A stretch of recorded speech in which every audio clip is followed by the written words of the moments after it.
Good afternoon. I hope you're easing into your work week on this Monday after a nice, relaxing weekend. I'm Julie Broughton. It is 12:35.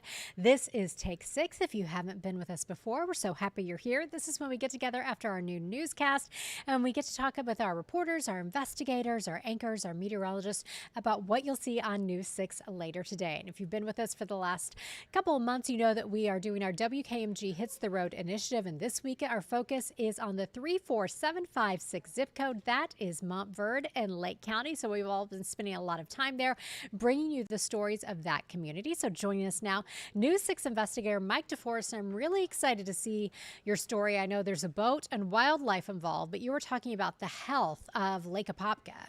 We had some fun doing this story, Julie. Yeah, so when we decided we were going to go feature Montverde for our Hits the Road series, obviously one of the big backdrops from that whole part of Lake County is Lake Apopka. And as you probably know, and as most people in Central Florida may know, that lake has had a rotten reputation as being polluted. We have heard over the years, over the decades, the steps that have been taken to try to clean up that lake and restore it to the way it once was. But I really wanted to see for myself. So I contacted Friends of Lake Apopka. They're a citizen advocacy group. They've been working since the early 1990s to try to restore Lake Apopka. And as you can see in the video there, we took a little boat trip around. Their executive director, Joe Dunn, one of their board members, Wes Parrish, took us out on a pontoon boat, saw some enormous alligators like that one right there, but also just got to take in this lake. I've lived here, 25 years almost, and have never been out on a boat in Lake Apopka. There's not a lot of homes with boat access out there, and it was great to see it. And in our story that you'll see tonight, they kind of explained to us the history of this lake, from it being one of the premier bass fishing lakes in the Southeast back close to the turn of the last century, to just an absolutely believed to be the most polluted lake in Florida by the time we reached the 1960s. And we get into all the reasons why.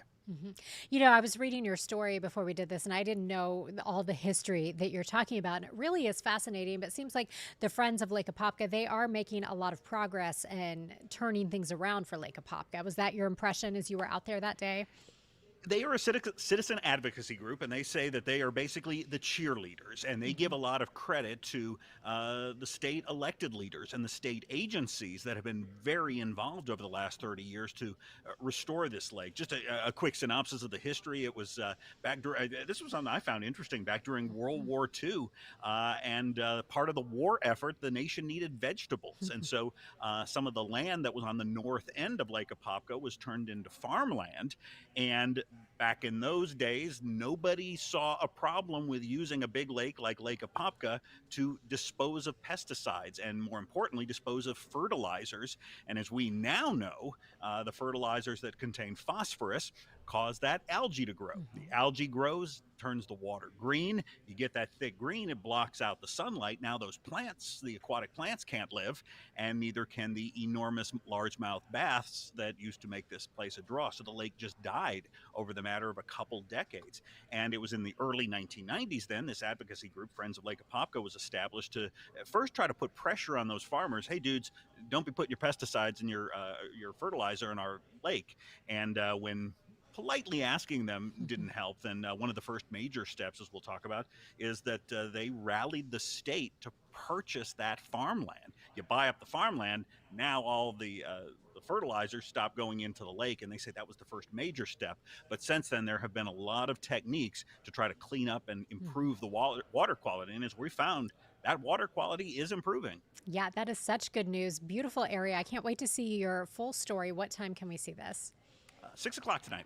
Fabulous. All right. And you'll be out there when we hit the road on Wednesday, out there meeting all the people of Montverde who come out. And so far, we've had really good turnout the last two Hits the Road events where people have come out and brought us all sorts of good story ideas. So we are looking forward to that being the same case again on Wednesday. Can't wait to be there. All right. Bye. And we also like to get a check of your forecast on Take 6. We are looking again at the potential of some strong to even severe storms later this afternoon, all thanks to sea breeze activity. Right now, things are really quiet for us. Here's how it looks on the satellite and radar imagery, showing some clouds beginning to build. We do have kind of a old frontal boundary sitting off to our north. It's been the focus of some strong weather and severe thunderstorms across the Panhandle, even into the Big Bend area.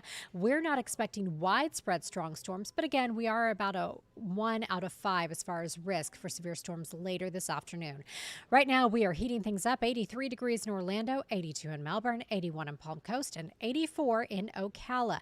Our winds right now coming in generally out of the east and southeast, and that is pumping some moisture up into our area. Really breezy out there as well. Winds right now are 21 miles per hour in New Smyrna Beach. So again, those sea breezes will move inland for us later today. Here's a wider lookout. You can see that old frontal boundary to our north and along the northern Gulf Coast. Really some strong storms. Most of that, though, does stay to our north, and our activity today is sea breeze driven. Clouds and rain forecast for you. We stop the clock at 3 o'clock. Notice that west coast sea breeze will be coming inland, firing some showers and some heavier rain down along the Osceola County, Polk County line, even into areas like southern Lake County. All of that, again, eventually pushing back toward our east coast, sticking around through 7, 8 o'clock tonight. And then after sunset, as we lose the energy from the day, we'll start to see those showers and storms dying down. So for today, we hit a high of 90 in Orlando, 91 in the Villages, and 85 in Melbourne. Here's how it looks for you for the next 7 days. 94 tomorrow, 91 on Wednesday, but notice the rain chances. We are keeping the chance of rain pretty high for the next couple of days, and then heading into the weekend, still temperatures in the mid-90s. Chief Meteorologist Tom Sorrells will be here at 4, breaking all of this down for you. Lisa Bell, Ginger Gadsden, and I will see you on News 6 at 4 as well. If you have any questions or comments for us here at Take 6, we always love to hear from you. Head to clickorlando.com/take6. Let us know what's on your mind. Thank you so much for stopping by, and I will see you at 4.